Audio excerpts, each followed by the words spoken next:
Sound box channel subscriber அனைவருக்கும் வணக்கம்.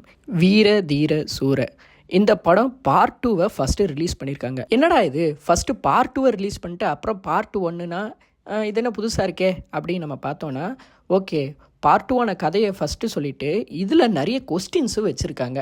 அதை தான் நம்ம டீகோட் பண்ண போகிறோம். அந்நியனுக்கு அப்புறம் ஒரு நல்ல கமர்ஷியல் ஹிட்டாக நம்ம சியா விக்ரமுக்கு இந்த படம் வந்திருக்குங்க. பண்ணையாரும் பத்மினியும், சேதுபதி, சித்தா இந்த மாதிரி படங்கள் எடுத்த எஸ்யு அருண்குமார் தான் இந்த படத்தை டைரக்ட் பண்ணியிருக்கிறாரு. இந்த படத்தில் நம்ம எஸ்ஜே சூர்யா, துஷாரா விஜயன் மற்றும் இந்த மலையாள ஆக்டர் சூரஜ் அவரெல்லாம் நடிச்சிருக்காங்க. இந்த படத்தோட கதையை பற்றி சிம்பிளாக சொல்லணுன்னா, ஒரு நைட்டில் நடக்க போகிற என்கவுண்ட்ரு, அந்த என்கவுண்டர்லேருந்து அவங்க தப்பிப்பாங்களா இல்லை அதே போலீஸை போட்டு தள்ளுவாங்களா, இதுதான் இந்த படத்தோட சிம்பிள் கதை. ஒரே நைட்டில் என்ன நடக்குது அப்படின்ற ஒரு ஸ்க்ரீன் பிளே இருந்தாலும் இந்த படத்தில் நிறைய கொஸ்டின்ஸ்லாம் நம்ம எஸ்யு அருண்குமார் வச்சுருக்கிறாரு. அதாவது என்னென்னா, பார்ட் 2ல் ஒரு விஷயங்கள்லாம் நடக்குது, ஆனால் பார்ட் 1க்கு லீடாக இந்த கொஸ்டின்ஸுக்கான ஆன்சர்ஸ் கிடச்சிச்சுன்னா அதுதான் பார்ட் 1 கதை அப்படின்றத நாங்கள் பதிவு பண்ணுறோம். அப்படி நாங்கள் பொறுக்கி போட்டு ஒரு 10 கொஸ்டின்ஸ் எடுத்துகிட்டு வந்திருக்கோம். அதை பற்றி தான் இந்த வீடியோவில் தெளிவாக பேச போகிறோம். விடியறதுக்குள்ள அவனை முடிக்கணும், அவ்வளோதான். காலி எங்கடா இருக்கா? படத்தை பார்த்தவங்க இந்த வீடியோஸுக்கு ஆன்சர் உங்களுக்கு தெரிஞ்சிச்சுன்னா நீங்கள் கமெண்ட் பாக்ஸில் சொல்லுங்கள். அப்படி இல்லை நீங்கள் படத்தை பார்க்கலன்னா தயவு செஞ்சு படத்தை பார்த்துட்டு வந்து நம்ம வீடியோவை பாருங்கள். இப்போ நம்ம காளிக்கு கல்யாணம் நடக்கும். அப்போது இந்த இன்ஸ்பெக்டரான எஸ்ஜே சூர்யா திலீபன் ஒருத்தர் செத்துட்டார். அவரோட பாடியை நம்ம காளி சொன்னால் தான் வாங்குவாங்க. தயவு செஞ்சு காளியை அந்த பாடியை வாங்க சொல்லுங்கள் அப்படின்னு சொல்லுவாங்க. ஸோ முதல் கேள்வி இதுதான், யார் அந்த திலீபன்? அவருக்காக காளி ஏன் அழுகணும்? இதுதான். ஏன்னா காளி செத்ததுக்கப்புறம் அவர் ரொம்ப கோவப்படுவார். போலீஸ்காரங்களே எதிர்த்து பேசுகிற அளவுக்கு ஒரு கோபம் வரும். அப்படி திலீபனுக்கும் காளிக்கும் என்ன உறவு? இதுதான் கேள்வி நம்பர் 1. ரெண்டாவது கேள்வி என்னென்னா, இந்த போலீஸ்காரங்க திலீபன் இப்படி தான் இறந்தார் அப்படின்ற ஒரு கதையை சொல்லுவாங்க. அப்போது திலீபன் எப்படி இறந்தார்?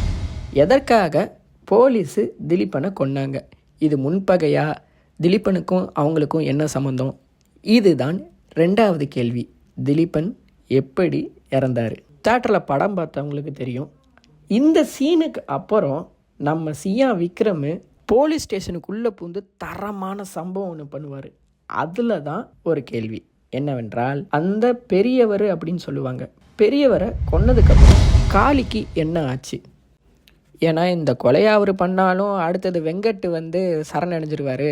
நீ உன் வேலையை பார்த்துட்டு போடா அப்படின்னு கண்ணனும் ரவியும் சொன்னதா நம்ம வெங்கட் சொல்லுவார். ஸோ பெரியவரை கொன்னதுக்கப்புறம் காளிக்கு என்ன ஆச்சு? அப்படி அடுத்தது போகணுன்னா, நம்ம காளி கல்யாணம் பண்ணும்போது அதே கண்ணனும் ரவியும் சேர்ந்து தான் தாலி எடுத்து கொடுப்பாங்க. அப்போது கண்ணனும் ரவியும் காளிக்கு எவ்வளோ முக்கியம் அப்படின்றது இந்த சீனில் பதிய வச்சுட்டாங்க.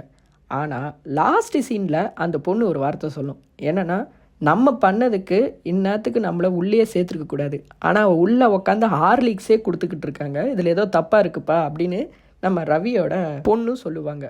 அப்போது இந்த ரவியும் கண்ணனும் அப்படி காளிக்கு என்ன தான் பண்ணாங்க? காளி ஒரு துரோகத்துக்கு ஆளானாரா? இதுதான் அந்த கேள்வி.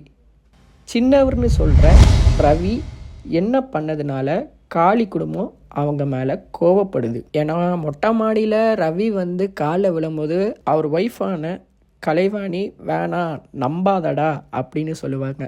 அப்படி நம்ப வச்சு ரவி என்ன பண்ணார்? இந்த படத்தில் அப்படியே பாஸ் பையாக போகும்போது ஒரு சீன் நடக்கும். என்னென்னா, நம்ம காளி கல்யாணத்துக்கு முன்னாடி கலைவாணியோட ரூமில் இருப்பாங்க. அப்போது வேஷ்டி கட்டிட்டு இருக்கும் போது கலைவாணியும் சொல்லுவாங்க, உனக்கு தான் இது முதல் கல்யாணம், அது எனக்கு முதல் கல்யாணம் இல்லை அப்படின்னு. அதுக்கு காளியும் இதுதான் உனக்கும் முதல் கல்யாணம், அவள் என்னோட புள்ள அப்படின்னு சொல்லுவாங்க. ஸோ இதுதான் அடுத்த கேள்வி. கலைவாணியோட முதல் கணவர் யார்? காளியோட காதல் எப்படி ஏற்பட்டுச்சு? அப்படியே இந்த கதை விறுவிறுப்பாக போனாலும் நடுவில் ஒரு சீன் இருக்கும். என்னென்னா, நீங்கள் தான் காளியை நம்பணும், என்னாலலாம் நம்ப முடியாது, அவனை நம்பி ஒரு பிரயோஜனமும் இல்லை, ஆல்ரெடி அவன் பண்ணது தான் தெரியும்ல அப்படின்னு கண்ணன் அடிக்கடி சொல்லிக்கிட்டே இருப்பார். அப்போது கண்ணனுக்கும் காளிக்கும் அப்படி என்ன பிரச்சனை இருக்குது? கண்ணனுக்காக காளி என்ன பண்ணாரு? இதுதான் அந்த கேள்வி. இதுக்கு முன்னாடி ஒரு போலீஸ் ஸ்டேஷன் சம்பவம் அப்படின்னு நம்ம சொன்னோம்ல, அதில் ஒன்று நடக்கும். என்னென்னா, காளி வந்து அந்த பெரியவரை போட்டு தள்ளினதுக்கப்புறம் நம்ம ரவியும் கண்ணனும் அங்கே வருவாங்க. எஸ் சூர்யா அங்கே நின்றுட்டு இருக்கும்போது சேரை தூக்கி போட்டு உட்காந்துட்டு சின்னவர் அப்படின்னு சொல்லும் போது இல்லை இனிமே பெரியவர்னு கூப்பிடணும் அப்படின்னு சொல்லிட்டு கண்ணன் சொல்லுவார். அப்போது அந்த உண்மையான பெரியவர் யார்? கண்ணன் ரவி சின்னவர் தான். அப்போ உண்மையான பெரியவர் யார்? இவங்களுக்கும் இதுக்கும் என்ன சம்பந்தம்? ஒருவேளை இது அண்ணன் தம்பி அந்த மாதிரியா இல்லை எப்படி என்றதெல்லாம் நம்ம பார்ட் 1 தான் தெரிஞ்சுக்க போகிறோம். அதே மாதிரி நம்ம காளி நினச்சிருந்தனா எப்பயோ அந்த எஸ்பியை போட்டு தள்ளியிருக்கலாம். ஆனால் அன்னைக்கு வேணாம் அப்படின்னு சொல்லி விட்டுருவாங்க. அதுக்கப்புறம் காம்ப்ரமைஸ் பண்ண போனவங்க தான் நம்ம ரவியும் கண்ணனும். இப்போ என்னென்னா அந்த எஸ்பி ரவி கண்ணன் மேலே ஏன் அவ்வளோ கோபத்தில் இருக்கிறாரு? இவங்களை வந்து போட்டே தள்ளணும் அப்படின்ற ஒரு கோபம் வந்து அவங்கக்கிட்ட வரும்ல, அது எப்படி வந்துச்சு? எஸ்பி ஏன் ரவி கண்ணன் மேலே இவ்வளோ கோவத்தில் இருக்காரு? இந்த படத்தை நம்ம மையமாக பார்த்தோன்னு வச்சுக்கோங்களேன், ஒரே வார்த்தையை சொல்லி தான் நம்ம காளியை லாக் பண்ணுவாங்க. என்னென்னா குடும்பம் இருங்க பார்த்துக்கோ, குடும்பம் இருக்குது பார்த்துக்கோ அப்படின்னு சொல்லுவாங்க. அப்படி குடும்பத்துக்காக அவர் என்ன பண்ணார்? ஏன்னா கலைவாணியை காதலித்து கல்யாணம் பண்ணும்போது கூட எல்லாத்தையும் நான் விட்டுறேன், இதுக்கப்புறம் நான் எதுவுமே பண்ண மாட்டேன் அப்படின்னு சத்தியமும் பண்ணுவார். ஸோ இதுக்கு முன்னாடி அவர் என்ன பண்ணார், அவர் என்ன மாதிரி இருந்தார், அதுதான் பார்ட் 1 மையமாக நம்ம பார்க்க போகிறோம். பாஷா பாய் மாதிரி ஒரு டானா இருந்துட்டு இப்போ வந்து மளிகை வச்சிருக்காரா நம்ம காளி அப்படின்ற மாதிரியும் ஒரு பக்கம் ஒரு கேள்விகள் வந்தாலும், சோப்பு கேட்டல ஊர்வசி 10 ரூபா 62 வேற எதுக்காக காளி எல்லாத்தையும் விடுறேன்னு சொல்கிறாரு? அப்படி முன்னாடி அவர் என்ன தான் பண்ணிக்கிட்டு இருந்தார்? சொல்லுங்கள். இந்த படத்தில் மெயின் மையமாக இருக்கிற ஒரு பொருள், ஆமாங்க, அந்த கழுகு பொட்டி தான். அந்த கழுகு பொட்டி எங்கே இருந்து வந்துச்சு? ஏன்னா வந்து நம்ம காளியும் கேட்பார், கழுகு இருக்குதுல்ல அப்படின்னு சொல்லும்போது எல்லோரும் பயப்படுவாங்க, கழுகா அப்படின்வாங்க. அப்படியே கழுகை எடுத்துகிட்டு வந்து ஓப்பன் பண்ணி பார்க்கும்போது என்னடா அது தொடச்சி கூட வைக்க மாட்டிங்களா அப்படின்னு சொல்லிட்டு இவர் வந்து எல்லாத்தையும் பண்ணுவார். ஸோ இந்த கழுகு பொட்டிக்கும் காளிக்கும் என்ன சம்மந்தம் இருக்குது? அந்த கழுகு பொட்டி ஏன் பெரியவர் வீட்டுக்கு போச்சு? இதுதான் அந்த கேள்வி. கழுகு பொட்டி எங்கேருந்து வந்துச்சு, எதுக்காக அது பெரியவர் வீட்டுக்கு போச்சு? ஸோ அலசி ஆரஞ்சு நம்ம இந்த படத்தில் ஒரு 10 கொஸ்டின் கிட்டே எடுத்திருப்போம். ஆனால் இந்த படத்தில் இன்னும் நிறைய கொஸ்டின்ஸும் இருக்குது. ஆனால் ஹைலைட்டுன்னு பார்த்தா இந்த 10 கொஸ்டின் இருக்குது. அதனால தான் நாங்கள் இதை கேட்டிருக்கோம்.